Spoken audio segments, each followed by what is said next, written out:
chicks and beer, fucking, and Bart, don't worry. Right off the bat, you hit me with a musician question. Don't worry, Bart. We're just going to lull you into a false sense of security and then hit you with those. No, that's what my ex-wife did. So I mean, I got my guard up against that now. No, don't worry. We're good guys, Bart. We're going to have a good time. No worries. Well, I always have a good time. Start with some of your background. So, how did you start playing guitar? It's always been, for me, it was about tone. I was just drawn to the instrument because of the way it sounded. Right. I didn't know it. I started playing when I was 7. Right. So I didn't know anything about chicks and drugs and money. And I know now that chicks and money and you can still do the drugs if you got the money, but the chicks are going to take the money, which also gets in the way of you doing drugs. It's a death spiral, guys. I don't want to go there. But anyway, I grew up in North Carolina. I'm from a little rural small town outside of Winston-Salem. My grandfather, raised tobacco, and I worked in the tobacco fields when I was, when I started.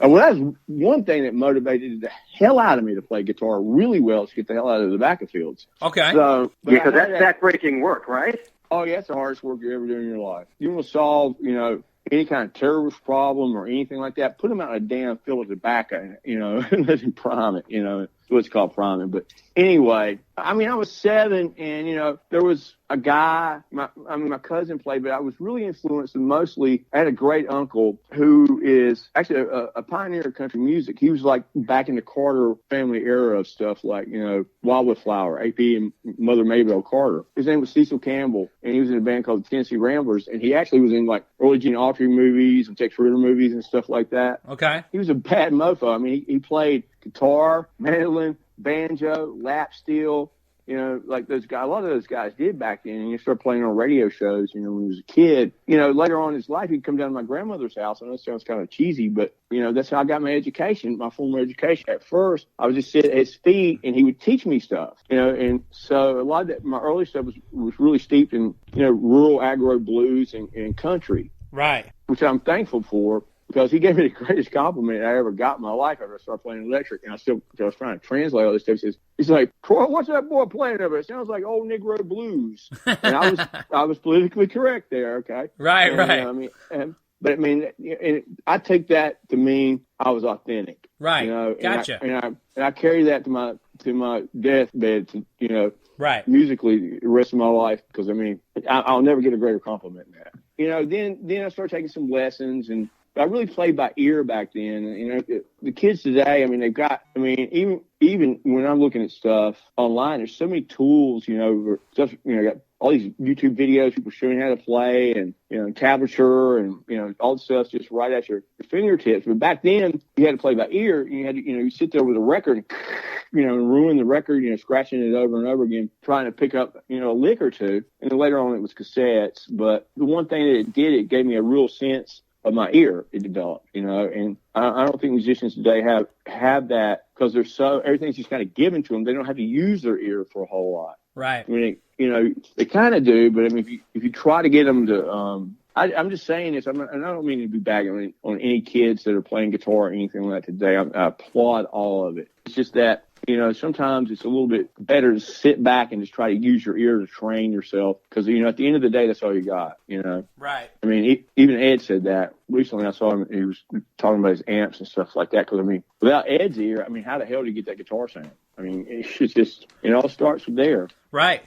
And so, I had a high school band, and there's some kids at school that I played, and I started playing in bars when I was 16 years old. Okay. There was this kid at school, and I was into Zeppelin and Nugent. Okay. Those, Page and Ted were my gods. Okay. Clapton was my first guy, because he was the guy, Blackmore. Right. The first record I bought as a rock and roller as a young kid was a Machine Head, by Deep Purple. So it was him, and then, Cream, so Blackmore. But then Ted Nugent's Double Live Gonzo came out, and that just kind of rocked my world. That was, Ted was a bad boy, Right. And so there was a kid at school that got the first Van Halen record. Uh-huh. And I didn't know who they were or anything like that. but you couldn't talk to me. It was either Ted or Blackmore or Page or Clapton. You know? Sure. I'm like, nobody can be better than those guys. So I don't even want to hear about it. Right. You know how you have those musical wars. Even you get older, you have them, I guess, too. But when you're in high school, right? You know, it's like you're very tied to your music, and you're very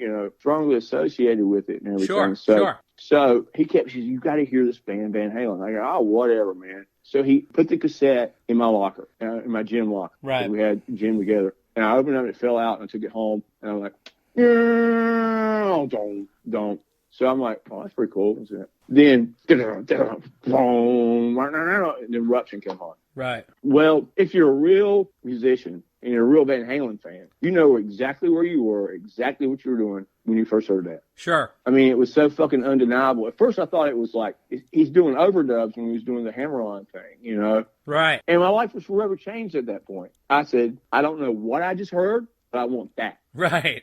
And I didn't mean that I was going to go off to L.A. and fucking play with David Lee Roth or, right, or start a tribute band. I just meant that that's the most badass thing I'd ever heard in my life. Right. I mean, I still tweak on that guitar tone from the first record. Man, I was doing it today. I mean, it's right. Just, it's a passion. I mean, it's almost an obsession. It's almost like a sickness. It's right. Like, sure.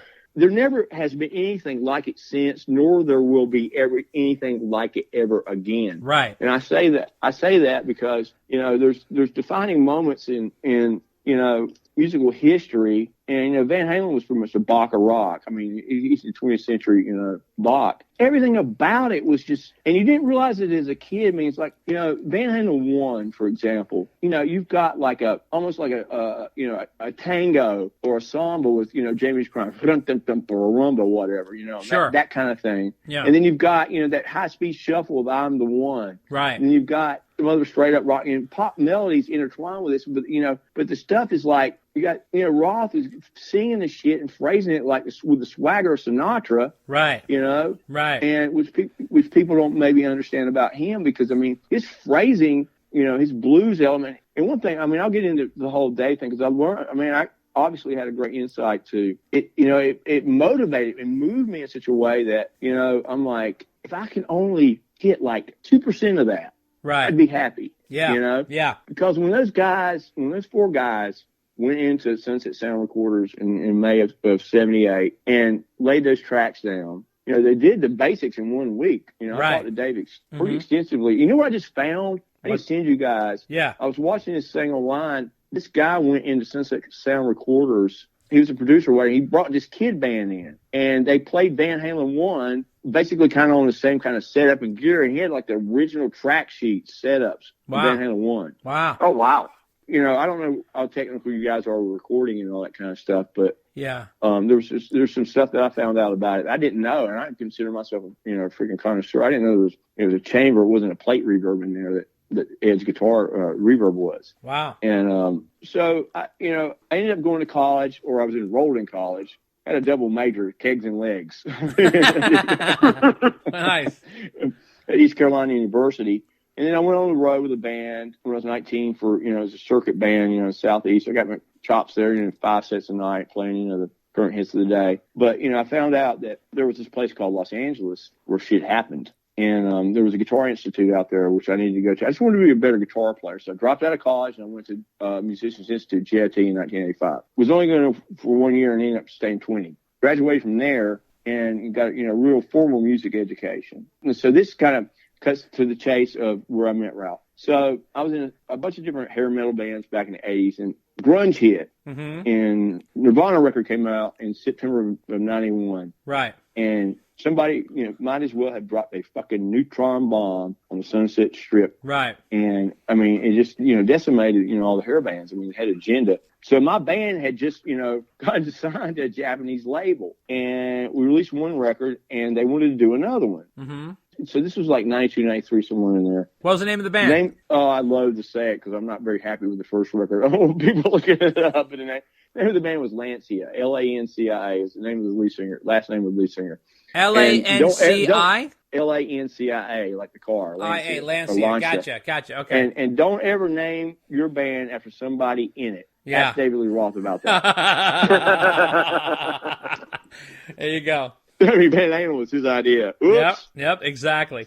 I'll give it to him. Let him have it. I'm not trying to disparage anyone with these comments. I'm just recounting truisms. Yeah. Our singer found it difficult to make it to headlining shows that we had. Right. Or rehearsals, or to be found. Okay, at all. Gotcha. Okay, so however you draw that conclusion, do it yourself. Sure.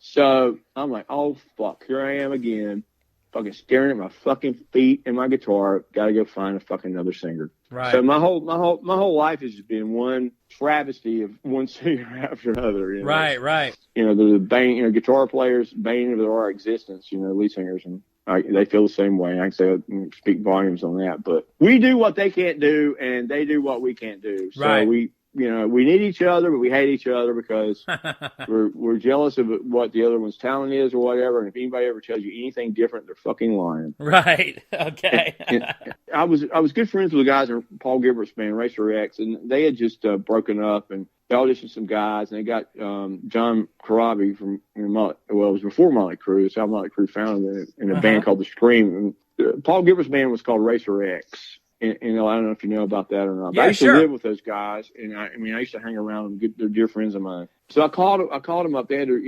they're kind of, finger on the pulse of what was going on in singer-wise and stuff like that. I mean, through a bunch of guys. Right. I'm like, John Already's my brother. I said, John, I got to do this again, man. You got any singers for me? Did you check this guy Ralph Saines out, man? He's really good. Yeah. And he didn't say he was like Roth or anything like that. I mean, I wasn't thinking anything about that. Right. I mean, it wasn't, it wasn't even on my radar. Right. I knew who he was. I mean, hear who's good around town and stuff. Like, he was in a band called Long Gone. Right. And then he was in a band called 7% Solution with Mitch Perry. Okay. He's a killer guitar player. I don't know if you know who he is or not, but yeah. Mitch is extremely talented. Right. But it was 93. Right. And they're playing this fucking club at the Palomino in North Hollywood on a Wednesday night. There's nobody in it. I go in there and I'm like, that guy's pretty good. And so I approached him. I said, hey man, I just lost my singer. My name's blah blah blah. John already told me to come, check you out. And would you be interested in maybe coming down and jamming on some stuff? And at that point, I didn't even want to talk about original stuff. I mean, I was just like, can I get along with the guy? Right. Sure. Can I bro out with him? Can we do we have musical brethren in common and shit like that? Right. So it still hadn't clicked with me. I just didn't. Right. He wasn't up there doing the whole Roth thing. He was kind of singing in a different voice. I mean, looking back, I guess it was similar. Of course, I had to call him twice to get him to call me back. Right. These singers. He came down, and he'll tell it a different. Everybody that tells the story is going to tell it a little bit different. My recollection of it is pretty succinct because I was the one that I was booking all this stuff. So, and that's why I'm kind of clear on it. The way I remember it. He came down. I'd been playing with the drummer, Scott Patterson from Atomic Pumps. He's still in that band since college. So we knew some, a bunch of classic rock stuff and some Van Halen and stuff like that. So we just jammed on some like Bad Company and Zeppelin. So I go, hey, we'll do some Van Halen. Van Halen. And Ralph's eyes got really big. I'm like, oh, wow. So I'm recording this all the time on a Ghetto Blaster on, cassette deck. So we started playing some stuff, and I mean, I knew it. I didn't know it. I mean, right? Because as much as you can know it when you learn stuff when you're really young, right? So we're kind of blowing through it and stuff like that, and it still didn't click. I mean, I'm like, okay, hey, it sounds cool, man, whatever. So I took the tape home, and I popped it in when I got home later that night. I'm like, the fuck? This guy sounds just like Dave. Right. He had cut it on. I mean, I was probably not paying that much attention, and I didn't hear him that well, whatever, through the PA or what. And I go, we sound like fucking Van Halen. I mean, we did. Right. I mean, it was not even, we didn't try to. Right. We never, it just happened. Right. We had a headlining show book at a club in the Valley called FM Station. And this was like, I think it was in 93, February 93, if I recall. So I called up the club owner, who's a guy named Filthy McNasty. He was, that's what FM stood for. Filthy McNasty. This is a big fucking German guy, man. He's like, make me drink Jaeger with him till the sun came up, before he pay me. I still can't fucking look at a bottle of Jaeger or without getting a hangover. Right. to this fucking day. Wow. So Filthy, I go, Filthy, and you called him that. That was his name. Right. It was, I've been called that too, but it's not my name. Actually, last night. Oh boy. Happy to hear it. She was religious, you know. She kept screaming, you know, Jesus and God on her. I ended up asking him. I said, "Can you just, you know, just because I always made money in LA. I was very fortunate in all the club bands I played in. Right. You know, I got paid. You know, Right. which is difficult to do. Right. I said, can you, you know, my singer, I can't find him. So I got this other guy, and we're going to do